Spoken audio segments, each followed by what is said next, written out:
Yo, what's up everybody? Once again, it's Brand Man Sean, and today we got to talk about the unorthodox rise of Brockhampton and how the group ended up making $1.2 million in merch in a couple of months. So what exactly is so unorthodox about the rise of Brockhampton? Outside of the fact that it's a boy band within rap, which you pretty much have never seen a rap group describe themselves as a boy band, they actually started on Kanye Tiller. Now, I've spent quite a bit of time on that site and those forums. Don't know if you have, but Kevin Abstract, who many people see as kind of the leading man of the band, and several of the other band members have been posting on the website for years, and they started the group in a thread on that website. As a matter of fact, if you go to the website, you'll be able to find threads where people are asking, yo, didn't they used to post here? And that in itself created something for their brand. Number one, you already inject yourself into a community and they get a chance to test their audience, test their music, see if people actually like it. And then on top of that, once they blow up, people in the forum kind of feel a connection to them, like, yo, they started here, just like you might feel a connection to a star who went to your high school and now they blew up. Now, you can't really talk about the blow up of Brockhampton without talking about the unique brand of Kevin Abstract. Now, what's so unique about his brand? Well, one of the big things that a lot of people talk about is the fact that he's gay. And it's not just the fact that he's gay, but he's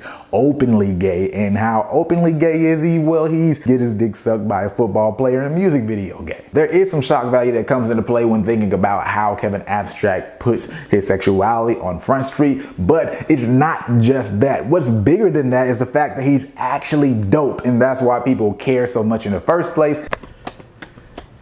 I spit my heart out, looking out for my best interest. He gave me good head, peeping out while the windows tinted. I speak in tongues and I arrive without a damn mention. As a matter of fact, he has to be 3 times doper than other people because of his sexuality just to get the respect. That's just how it works when you're a minority in any kind of category. Think about Eminem. When he blew up, it was in a time where being a white rapper was a stigma. There was a lot of stigma around being a white rapper, so much so that to blow up as a white rapper, you had to be Eminem. Now, the other thing that goes undervalued when talking about Kevin Abstract and his sexuality is the value of his group. Now, I don't know the sexuality of everybody in the group. It's like 15 of them, and I don't got time to be researching what a bunch of dudes are doing with their dick. But I do know for a fact from listening to the music that all of them are not gay. And where it's a very strong statement for Kevin Abstract to display his sexuality as he does, the fact that he's a part of a group with other straight males that just aren't fazed by the fact that he's not only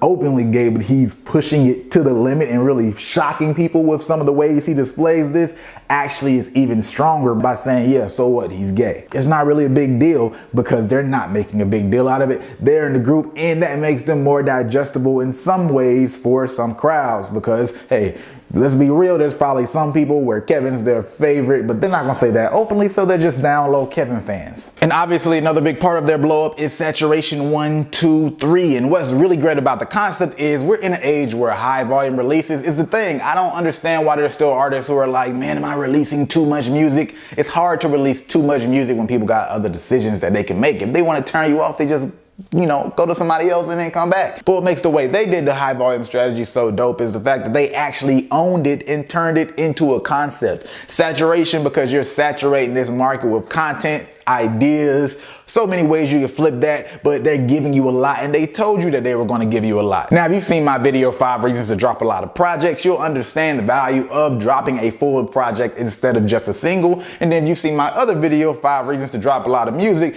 then you'll also see the reason it can be very valuable for an artist to drop a lot of music. Now, what they did was combine those 2 things, which became even more powerful because they dropped a lot of music, but they did it in the concept of multiple projects. Check out those videos if you want to understand deeper, because there's some more Brockhampton we got to talk about. Now, if you've been watching this channel for any decent amount of time, you know that there's more than blowing up than just what we've mentioned so far. So what are their connections? What are the things that helped them get over the hump? One of the big things was John Tanners. Now, John Tanners is a very well-respected blogger, not just a blogger, but a legitimate writer. He's one of the people that gave Gold Link Blog Spotlight early on, and he's been posting people in Brockhampton for years. Now, I don't know the full context of that relationship, so I don't know if he put them in contact with anybody else, but what I do know is it's clear that they were able to get to a lot of credible publications like Vice, a lot of good content that create top context for the group and give them a lot of good looks. So outside of getting into these publications, could just be a dope ass PR manager,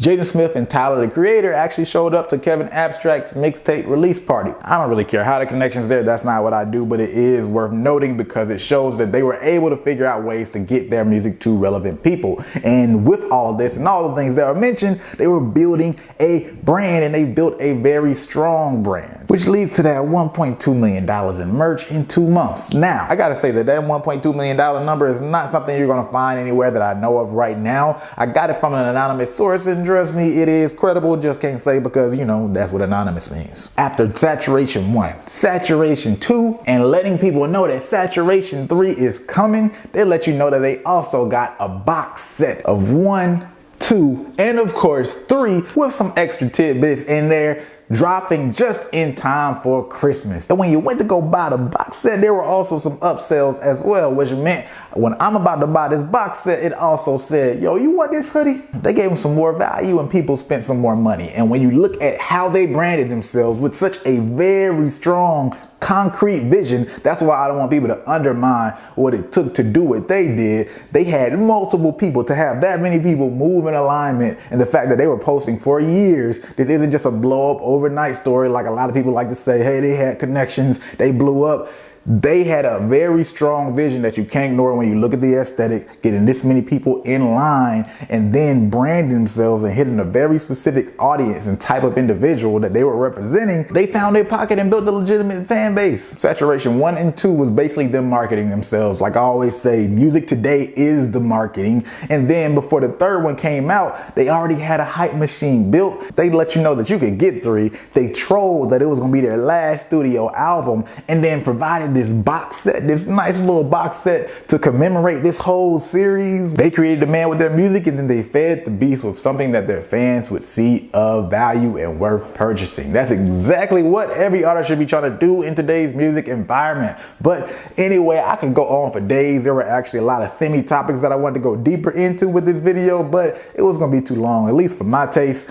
Other than that, if you like this video, then hit that like button, and if you like it, you might as well share it. And if you ain't subscribed, you know what to do. Hit that subscribe button.